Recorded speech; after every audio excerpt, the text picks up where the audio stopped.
এক সময় আমাদের দেশে বিভিন্ন আবাসিক হোটেলগুলোর মধ্যে অনেক অন্যায় অপকর্ম হতো। দুঃখজনক সত্য, এখন বাংলাদেশে বহির্বিশ্বের অনেক রকমের চক্রান্তের কারণে বিভিন্ন আবাসিক হোটেলের মধ্যে পর্যন্ত সমকামিতাকে প্রমোট করা হচ্ছে। তো আল্লাহর আযাব আসবে না কেন?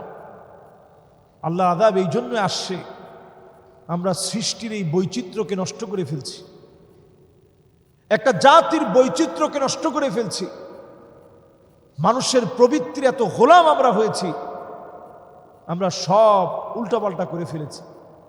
এই জন্য এই পৃথিবীর ভিতরে আযাব আসতেছে। একজন ভাই জানতে চেয়েছেন যে সারা দেশে HIV AIDS সৃষ্টি হচ্ছে এবং HIV AIDS বৃদ্ধি পাচ্ছে, আক্রান্ত অধিকাংশ সমকামী, এ বিষয়ে ইসলামের বিধান কি? আসলে এটা একেবারে স্পষ্ট বক্তব্য। আল্লাহ রাব্বুল আলামিনের সৃষ্টির ভারসাম্য রক্ষা করে আল্লাহ রাব্বুল আলামিন আমাদেরকে যৌবিক চাহিদা চরিতার্থ করার একটা পদ্ধতি আল্লাহ তাআলা দিয়েছেন। এটা সৃষ্টির ব্যালেন্সকে রক্ষা করে।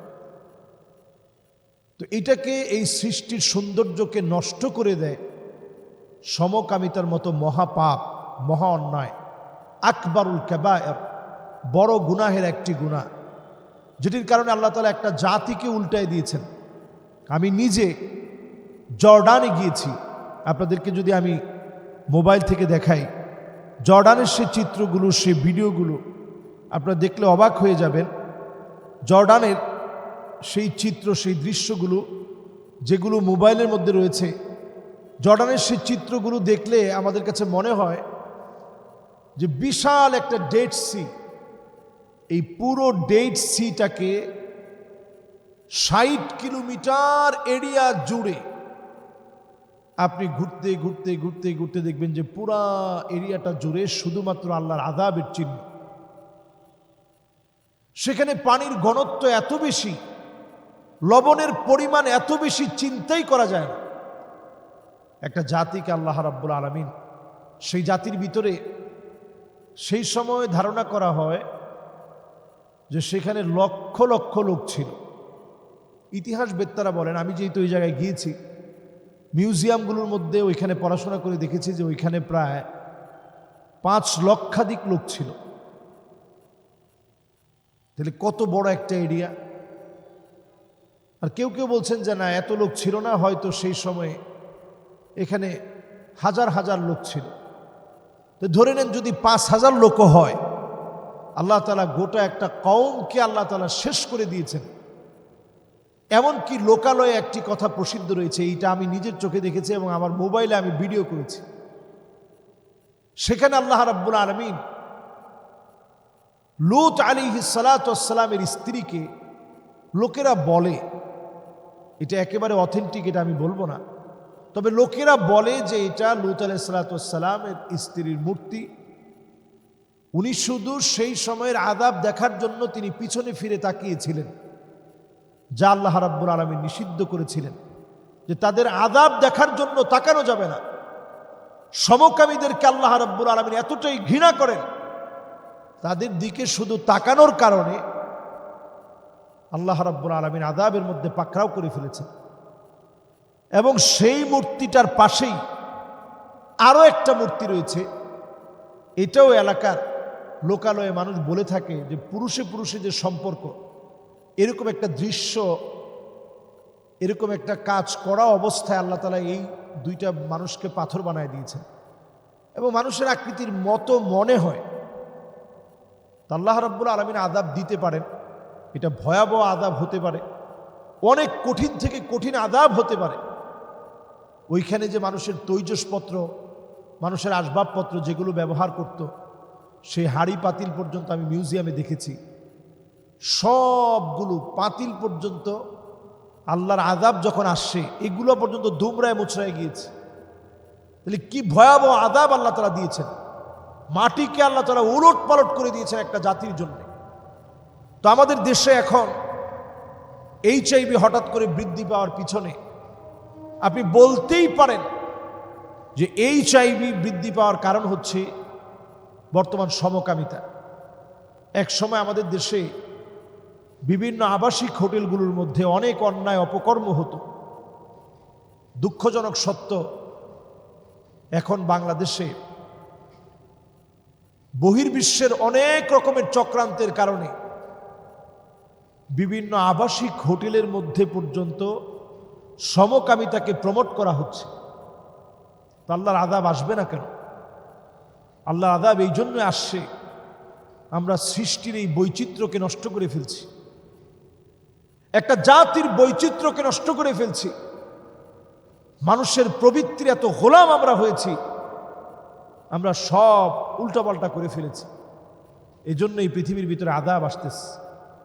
আল্লাহর কাছে আমরা পানাহ চাই, যদি এই জাতীয় কর্মকাণ্ড আমরা করতে থাকি, নবীজি বলছেন কাযফা, ভয়ঙ্কর অবস্থা রূপ নিবে, বিভিন্ন রোগ আসবে, যে রোগ সম্পর্কে আপনি জানেন না। এখন তো আপনি HIV বলছেন, এর চেয়ে ভয়াবহ রোগ আসতেছে বাংলাদেশ।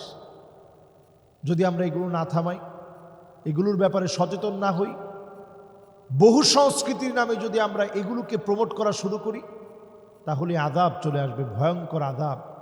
ভূমিধস, ভূমিকম্প, আগুনের বড় বড় গোলকগুলা পৃথিবীর দিকে আসবে। আমাদের দিকে আসবে না সেটা আমরা বলতে পারবো না। কোরআন কারীম আল্লাহ তাআলা বলছেন, ওয়াত্তাকু ফিতনাতান লা তুসিবান্নাল্লাযীনা যালামু মিনকুম খাসসাহ ওয়া'লামু আন্নাল্লাহা শাদীদুল ইকাব। আল্লাহ তাআলা বলছেন, আযাব যখন আসবে তখন সবাইকে পাকড়াও করা হবে, কাউকে বাদ দেওয়া হবে না। জেনে রাখো, আযাব দেওয়ার ক্ষেত্রে আল্লাহ বড় কঠিন, বড় কঠোর। আমি সে আযাব যেন চাক্ষুষ দেখতেছি, বাংলাদেশের দিকে আসতেছি। আল্লাহর হস্তে এই সময়ে রাষ্ট্রীয়ভাবে এই ধরনের চক্রান্তগুলো যেগুলো হচ্ছে, যেই চক্রান্তগুলো হচ্ছে রাষ্ট্রীয়ভাবে এগুলোকে বাধা দেওয়ার চেষ্টা করেন। যদি এই জাতিকে ভালো রাখতে চান, আল্লাহর গজব যদি চলে আসে, দেশটা বছরের পর বছরের জন্য পিছায় যাবে। আল্লাহর কাছে আমরা পানাহ চাই, সকল রকমের বালা মুসিবত থেকে আল্লাহ তাআলা দেশকে হেফাজত করুক, পড়ে না আমিন। পাবনায় কুকুরের ৮-৮টি বাচ্চা পানিতে ডুবিয়ে একজন নারী মেরে ফেলেছে। আপনারা দেখেছেন যে আসলে কুকুরটা কি অসহায় ভঙ্গিতে সে তার বাচ্চাগুলোকে খুঁজতেছে। আল্লাহ রাব্বুল আলামিন এক একটা প্রাণীকে আল্লাহ তাআলা সৃষ্টি করেছেন, হয়তো তাদের আমাদের মতো আকল নেই। মানুষকে আল্লাহ তাআলা আকল দিয়েছেন, যৌবিক চাহিদা দিয়েছেন, এরকম দুষ্টামি বুদ্ধি দিয়েছেন, দুষ্টামি করার মতো ক্ষমতা দিয়েছেন, আবার ভালোও বানিয়েছেন। এক একটা পশুকে আল্লাহ রাব্বুল আলামিন সৃষ্টি করেছেন, তার মধ্যে কোনো হিংসা, বিদ্বেষ, মারামারি, ফাসাদ নাই। তো পশুরা কখন হিংস্র হয়ে যায়? আমরা যখন তাদের অধিকারগুলো নষ্ট করি। দেখুন, এখন দেখা যাচ্ছে যে বনাঞ্চলের যেই শিয়ালগুলো একসময় মানুষকে দেখলে ভয় পেত, সেই শিয়াল এখন একেবারে মানুষের মধ্যে চলে আসতেছে। তো কিছুদিনের মধ্যে আপনারা দেখবেন যে এই শিয়াল হিংস্র হয়ে মানুষকে কামড়াতে আসবে। কেন? কারণ আমরা তাদের খাবার নষ্ট করে ফেলেছি, আমরা তাদের আবাসস্থল নষ্ট করে ফেলেছি। তারা এখন ঘন বন পায় না। তো আমরা যে পরিবেশের এই ভারসাম্যগুলো নষ্ট করছি, আগামীর পৃথিবী আমাদের জন্য বসবাস অযোগ্য হয়ে যাবে। কারণ তারাও তো আল্লাহর মাখলুক, তারাও তো আল্লাহর সৃষ্টি।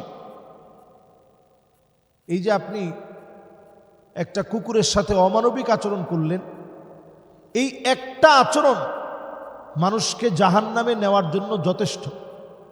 সহিহ বুখারীতে এই মর্মে হাদিস আছে যে একজন খারাপ মহিলা পশুর সাথে তার সুন্দর আচরণের কারণে আল্লাহ তাআলা তাকে মাফ করে দিয়েছেন,